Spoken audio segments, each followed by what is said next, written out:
निवेश लाने जा रहे हैं, वो देश खुद से उनकी अर्थव्यवस्था स्ट्रगल कर रही है अपने आप को बचाने में। ढाक के 3 पात होने वाला कुछ नहीं है। विश्व का दूसरा सबसे बड़ा देश है जहाँ विदेशी पर्यटक आते हैं। तो मुख्यमंत्री जी अगर घूमने के लिए गए हैं तो हमारी शुभकामनाएं, कुछ अच्छी तस्वीरें लेकर आए। ना रोड मैप है, ना धरातल, बस कैमरा और हवाई यात्रा। और उद्योग मंत्री ही इस प्रतिनिधिमंडल से नदारद है। स्पेन से माननीय मुख्यमंत्री जी अगर निवेश लाने की बात कर रहे हैं, जहां का खुद इंडस्ट्री जो है वो स्ट्रगल कर रहा है, तो जिन देशों में इतनी बेरोजगारी है वो अपना फोकस करेंगे कि झारखंड में आकर लगाने के लिए फोकस करेंगे। 2024 में 23.8% युवा जो हैं वो स्वीडन में बेरोजगार है। स्पेन में ये बुल फाइटिंग और स्पेनिश फुटबॉल लीग का सीजन है। आगे कुछ कहने की आवश्यकता नहीं है, आप खुद समझ सकते हैं। स्पेन में दुनिया भर के दूसरे सबसे ज्यादा विदेशी पर्यटक आए थे। 2024 में सबसे ज्यादा पर्यटक फ्रांस में थे। उसके बाद स्पेन में 9 करोड़ 74 लाख वर्ष 2024 में आए थे। और स्वीडन की बात करें तो 3 करोड़ 40 लाख पर्यटक पिछले वर्ष आए थे।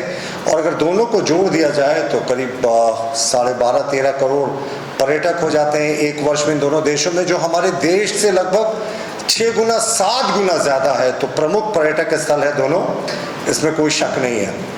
देखिए, हम तो यही कहेंगे कि मुख्यमंत्री की जो ये जो यात्रा है, ना रोड मैप है, ना धरातल, बस कैमरा और हवाई यात्रा। यही मुख्यमंत्री जी की यात्रा का मूल मंत्र है। ना कोई रोड मैप, ना धरातल पर कोई काम, सिर्फ कैमरा और हवाई बातें।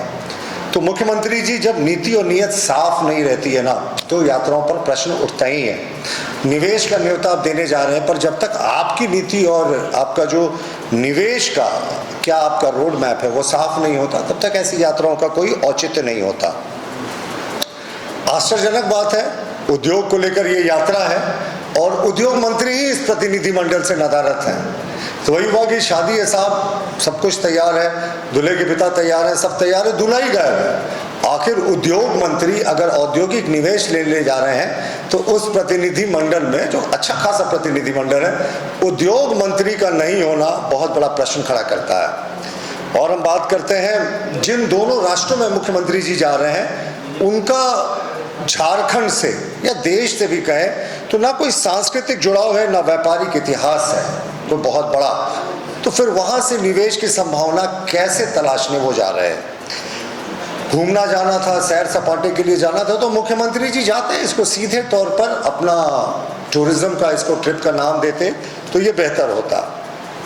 देखिए, अगर आपको देखना है ना, तो झारखंड की प्राथमिकता और जो दोनों राष्ट्र मुख्यमंत्री जा रहे हैं, स्वीडन और स्पेन, दोनों की जो प्राथमिकताएं हैं, आसमान जमीन का अंतर है। झारखंड की प्राथमिकता में माइनिंग सेक्टर है, जो कृषि का सेक्टर है वो सेक्टर है, कोयला, बॉक्साइट, ऐसा से ये सारा कुछ, लॉ ऐसा कि ये सब माइनिंग सेक्टर में आता है। इंडस्ट्रियल पॉलिसी 2021 का जो पूर्णतः फोकस है वो खनन पर है, इस्पात पर है, कृषि पर है और मोटर वाहन पर है। और इन दोनों देशों का भी मैं आपको बताऊंगा क्या फोकस है। स्वीडन का जो फोकस है वो क्लीन एनर्जी और टेलीकॉम पर है, और स्पेन का जो फोकस है वो टूरिज्म, रिन्यूएबल एनर्जी, आईटी और टेलीकॉम पर है। तो बहुत मिसमैच होता है। हमारे झारखंड का जो फोकस है वो मूलतः जिन जगहों पर है, जिन विषयों पर है, ये दोनों देश जहां मुख्यमंत्री जी जा रहे हैं वहां ऐसे फोकस ही नहीं है। ऐसा हमारा डेवलपमेंट का जो मॉडल झारखंड का है और जहां वहां का है, दोनों में आसमान जमीन का अंतर है। देखिए, मैं आपको एक एक करके दोनों देशों की जो इकॉनमी है और इकॉनमी किन चीज़ों पर आधारित है उस पर आपको कॉन्ट्रास्ट करके दिखाता हूँ। देखिए, हमारे देश में लगभग जीडीपी का 15% हिस्सा जो है वो कृषि से आता है, और 50% एक मोटे अनुमान के अनुसार जो हमारी पॉपुलेशन है वो कृषि पे आधारित है। कृषि पे रोजगार मिलता है उनको। और अगर आप स्वीडन की बात करें तो स्वीडन में जीडीपी का सिर्फ 1.7%, कहाँ हमारे देश का 15% और कहाँ स्वीडन में 1.7%।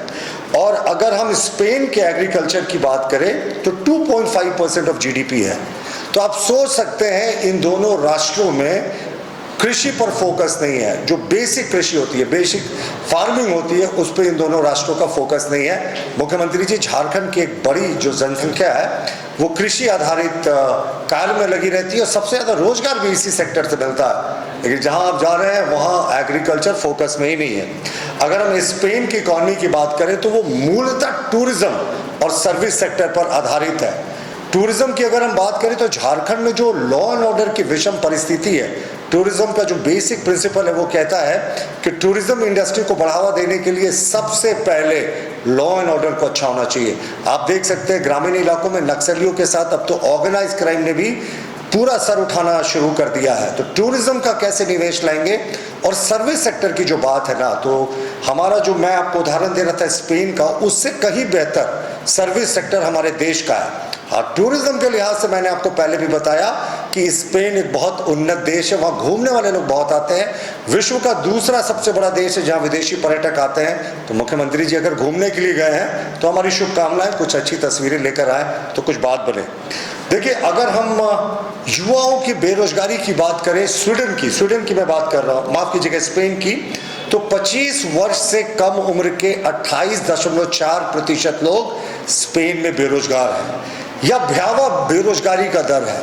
तो जिस देश में 25 वर्ष से कम उम्र के 28% से ज़्यादा लोग बेरोजगार हैं, वहाँ आप कैसे एक्सपेक्ट करते हैं कि उस देश के जो इंडस्ट्रीज हैं यहाँ वहाँ कर फोकस छोड़कर यहाँ सरकार उनको आने की अनुमति देगी। जो वहाँ स्पेन का चैम्बर ऑन कॉमर्स है, उसके आंकड़ों के अनुसार जो स्पेन में आर्थिक मंदी आई थी जिससे वो उभरने की कोशिश कर रहा है, और जो अब टैरिफ लगाया है अमेरिका ने, उसके बाद 12,000 यूनिट ऐसे हैं जो या तो बंद हो गए हैं या बंदी के कगार पर हैं। तो अब स्पेन से माननीय मुख्यमंत्री जी अगर निवेश लाने की बात कर रहे हैं, जहां का खुद इंडस्ट्री जो है वो स्ट्रगल कर रहा है, तो ये बड़ी अतिशयोक्ति की बात होगी। हाँ, स्पेन में ये बुल फाइटिंग और स्पेनिश फुटबॉल लीग का सीजन है, आगे कुछ कहने की आवश्यकता नहीं है, आप खुद समझ सकते हैं। आपको स्वीडन की इकॉनमी का एक उदाहरण देता हूं। स्वीडन की इकॉनमी में 2023 में भयंकर मंदी आई थी। अब स्वीडन इकोनॉमिक मंदी से उबरने की कोशिश कर रहा है। मैं सारे आपको यूनाइटेड नेशनल ऑर्गेनाइजेशंस और यूरोपियन यूनियन के फिगर्स बता रहा हूं। यहाँ जो है वो ऑटोमोबाइल और सर्विस सेक्टर, इस पे दो मूल जगहों पर स्वीडन की इकॉनमी निर्भर है। ऑटोमोबाइल क्षेत्र की बात करें तो बार बार जेएमएम के लोग उदाहरण देते हैं, साहब वोल्वो आएगी, वोल्वो इन्वेस्टमेंट करने आएगी। तो मैं इनको बता दूं, वोल्वो का आधिकारिक स्टेटमेंट था कि अमेरिका ने जो अब टैरिफ लगा दिया, रिटर्न टैरिफ सारे यूरोपियन कंट्रीज पे, तो वोल्वो के जो हेवी व्हीकल ट्रक्स हैं, जो इलेक्ट्रिकल व्हीकल्स हैं, वो 40% उनका अमेरिकी मार्केट में शेयर था। लेकिन इस टैरिफ के लगाने के बाद जो डोनाल्ड ट्रंप ने लगाया है, अब वो चिंता कर रहे हैं कि हम कैसे अपने आप को सर्वाइव करें। तो वो किन परिस्थितियों में इंडिया आएंगे, इस पर बड़ा संदेह है। और हमारा माननीय मुख्यमंत्री जी से ये भी आग्रह होगा कि जब वो जा रहे हैं स्वीडन, तो एक बार स्टॉकहोम जरूर जाएं। स्टॉकहोम स्वीडन का एक बड़ा प्रसिद्ध शहर है, वहाँ बोफोस कंपनी का हेडक्वार्टर है। बोफोस वही कंपनी है जिसने इनके गठबंधन के सहयोगी दल कांग्रेस जब सरकार में थी तो अब तक के इतिहास का सबसे बड़ा डिफेंस घोटाला हुआ था 155 मिलीमीटर के हॉजर गनों में। तो एक बार वहाँ भी मुख्यमंत्री जी को दर्शन करके आना चाहिए कि भ्रष्टाचार की गंगा किस तरीके से यूपीए सरकार में वहाँ से बही थी। इकॉनमी की बात करें तो 2023 के जीडीपी में अगर हम स्वीडन की बात करें तो 0.7 से 1.2% जो है वो गिरावट आई थी। 2024 में वो उभरने की कोशिश कर रहे हैं। मैं ये आंकड़े थोड़ा आपको इसलिए पेश कर रहा हूं कि जिस देश की इकॉनमी सुदृढ़ होती है वही बाहर जाकर निवेश करने की सोचता है। सबसे पहले कहते हैं ना कि अपने घर को बचाने की कोशिश होती है। स्वीडन और स्पेन आज तक बड़े देशों का या बड़े राज्यों का कोई प्रतिनिधिमंडल नहीं गया है। और यूरोफाउंड एक कंपनी है, बहुत फेमस रिसर्च कंपनी है, उसकी रिपोर्ट है कि 2024 में 23.8% युवा जो हैं वो स्वीडन में बेरोजगार हैं, 25 वर्ष से कम उम्र के। तो जिन देशों में इतनी बेरोजगारी है वो अपना फोकस करेंगे कि झारखंड में आकर लगाने के लिए फोकस करेंगे।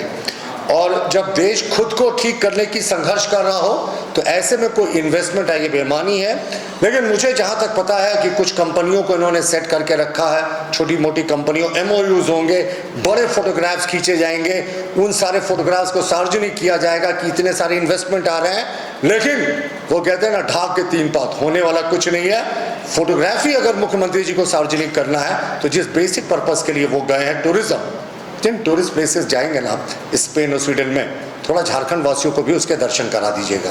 धन्यवाद, थैंक यू। जहाँ से वो निवेश लाने जा रहे हैं वो देश खुद से उनकी अर्थव्यवस्था स्ट्रगल कर रही है अपने आप को बचाने में। देना ढाक के 3 पात होने वाला कुछ नहीं है। विश्व का दूसरा सबसे बड़ा देश है जहाँ विदेशी पर्यटक आते हैं। तो मुख्यमंत्री जी अगर घूमने के लिए गए हैं तो हमारी शुभकामनाएं, कुछ अच्छी तस्वीरें लेकर आए। ना रोड मैप है, ना धरातल, बस कैमरा और हवाई यात्रा।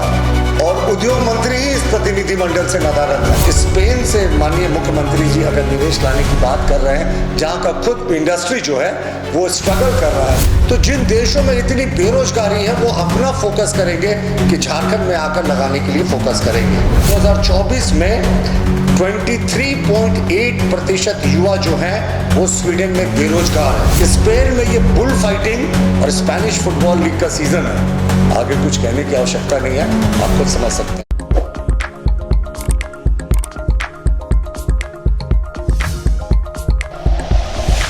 Like and share videos, subscribe करें हमारा चैनल और प्रेस करें बेल आइकॉन। न्यूज़ 11 भारत, सच है तो दिखेगा।